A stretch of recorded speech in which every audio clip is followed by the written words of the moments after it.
Hello, everyone, and welcome to this presentation. My name is Bernadine Yip, and today we will be discussing test administration and analysis. So a nurse educator's responsibilities does not end once a test is developed. Administering the test requires considering the physical components of the testing environment and the security measures to deter acts of academic dishonesty that will need to be put in place to maintain the integrity of the test. Fostering an environment of academic integrity requires the buy-in and support of administration, staff, faculty, and students. The rigors of a nursing program combined with individual life stressors leads to the potential for students to engage in acts of academic dishonesty. With proper planning, acts of academic dishonesty can be discouraged and prevented. Having institutional policies in place addressing academic integrity and testing security alleviates confusion about what constitutes academic dishonesty, the consequences of engaging in said behavior, and ensures a fair and equitable testing environment for all students. Now, for these policies to be effective, they must be employed consistently by all faculty and staff involved in test administration.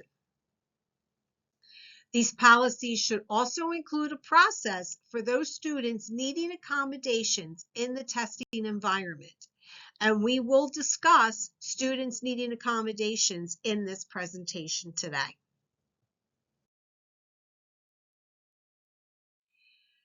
Taking a test, regardless of the reason, induces anxiety for the test taker. Anxiety can lead to cheating because of the fear of failing, thus preventing progression in the program. To promote optimal performance for all test takers, the testing environment should be conducive to test taking. The instructor is responsible for creating an environment conducive to testing. This includes not only implementing strategies to lessen distractions, but also to deter cheating on the test. Seating for a test is a contributing factor in students cheating on a test. Friends will typically sit together so they can cheat. On test days, you want to assign seats to students for taking the test. The group that is always sitting together during lecture, and we all know who they are in our classes, you want to strategically place them at various seats throughout the class to not have them sitting near one another. If the room is large enough to accommodate one student to every other seat, then you will want to assign students that way. Limiting items accessible during a test is another strategy to deter cheating and preserve test integrity. Take the temptation away from the students. The school-issued laptop and a pen or pencil are the only items allowed at the table with the student. Scrap paper is distributed by the instructor once the test begins and is handed to the instructor before exiting the room.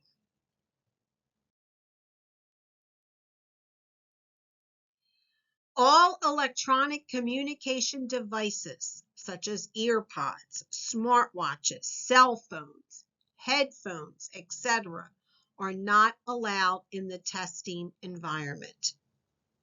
Food and drink are not allowed at the table with the student. Book bags and/or handbags should be placed at the front or back of the room during the test. Students who have a locker should place all personal items in their locker.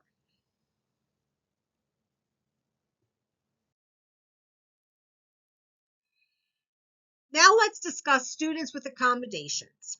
So the American with Disabilities Act, or the ADA, protects the rights of individuals with disabilities in the areas of education, employment, and environmental accessibility. Institutions of higher education must guarantee individuals with disabilities equal access to educational opportunities. The ADA prohibits discrimination against individuals with disabilities. So accommodation request from the student must be reasonable. Examples of reasonable accommodations are lengthening the time for test completion, a proctor to read the questions, audio tapes of textbooks, and taking the tests in a distraction-free room. Now, the school is not expected to lower or alter academic standards to accommodate a student with a disability, but they are expected to determine what accommodations would be reasonable for said student.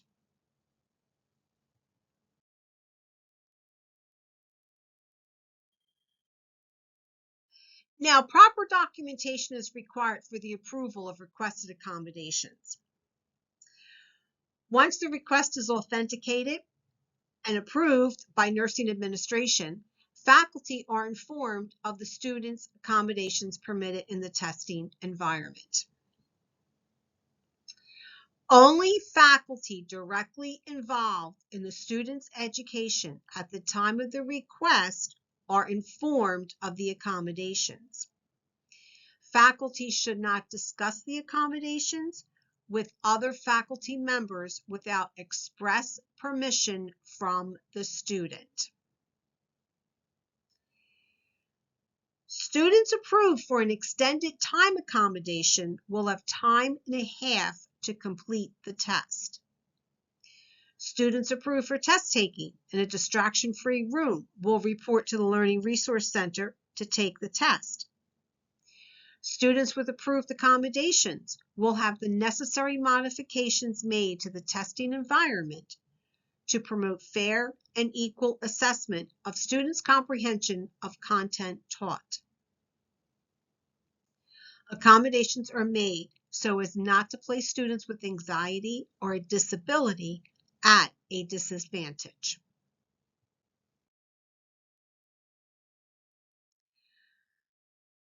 Conducting an analysis of an administered test offers valuable information about the questions and responses of students. An item analysis is a verifiable tool for ensuring that an assessment is effective and that its intended purpose of measurement was met.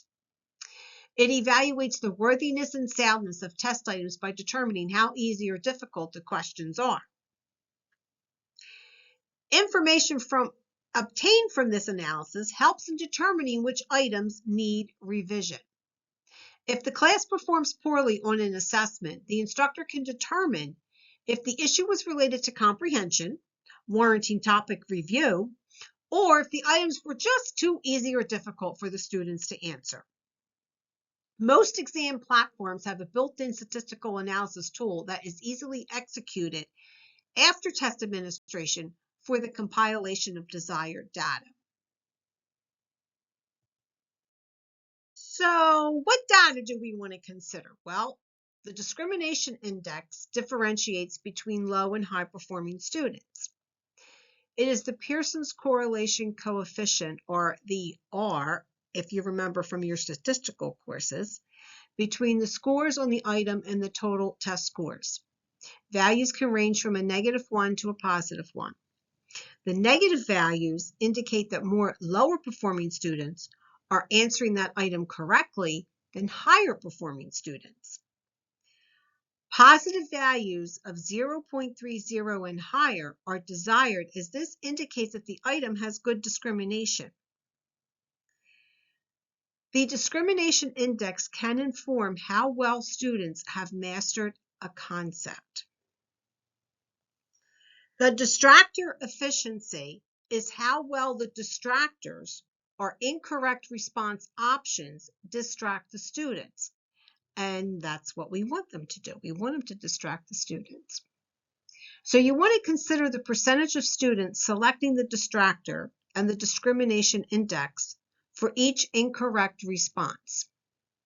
You do want enough students selecting that distractor. However, you do not want a large percentage of high-performing students selecting it, because this is indicative of an implausible or partially correct distractor that's going to require revision.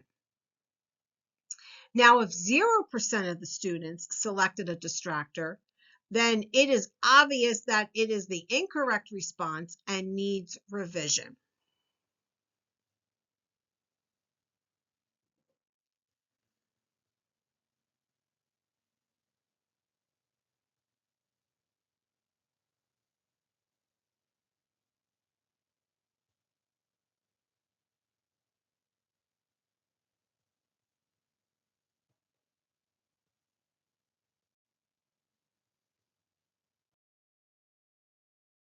Now, of course, we as nurse educators want our tests to be reliable and valid. The reliability of a test refers to the consistency that it is producing similar results over time. It is the extent to which an instrument is dependable, precise, predictable, and consistent. So in other words, if a student took the same test a second time, their results from that second attempt should be similar to that of their first attempt.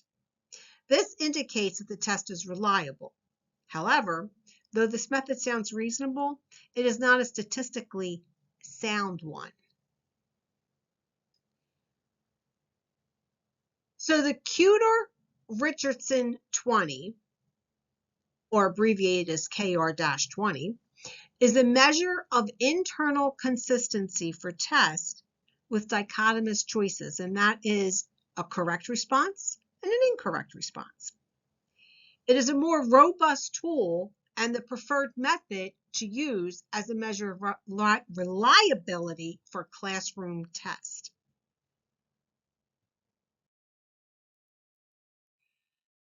Now let's talk about student test review.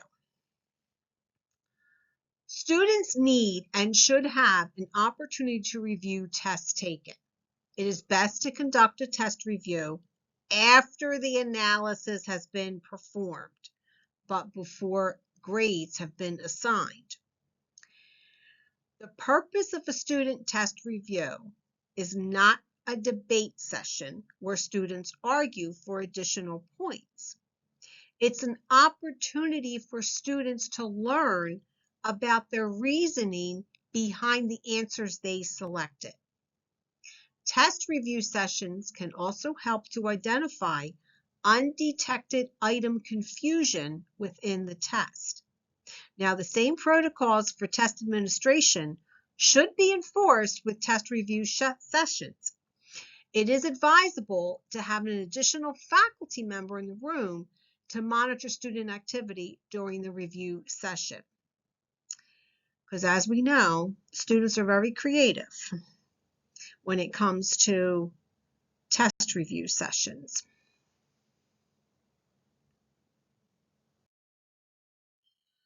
It is preferable to hold a group review after all students have taken the test.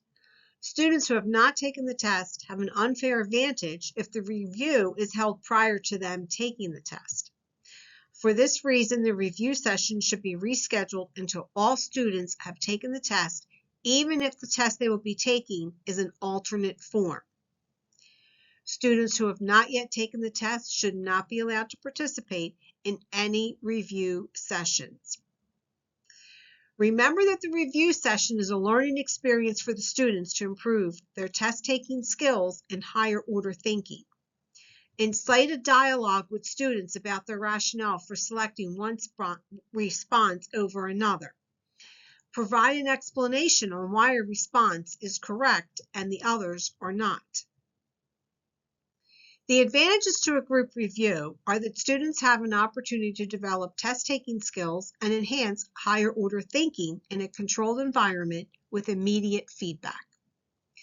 A disadvantage to a group review is that there is the potential for the session to become a debate about the correctness or not of a response between instructor and students. Small group test reviews are gaining popularity in nursing education. The idea behind a small group review is to divide students into small groups immediately after a test and have them review the test or retake the test as a group. Now, it's not that you're going to award them any extra points. The point of the exercise is that it's going to strengthen students' knowledge base through collaboration and exchange of ideas. The advantages to a small test review session are that it encourages students to debate, integrate, and synthesize course materials while decreasing the potential for challenges to test items. Since small test review sessions are held immediately after a test, those students who were absent do miss out on a valuable learning experience. Now remember, you want to keep the atmosphere positive and avoid making any promises to students. This concludes our presentation for today, and I thank everyone for attending.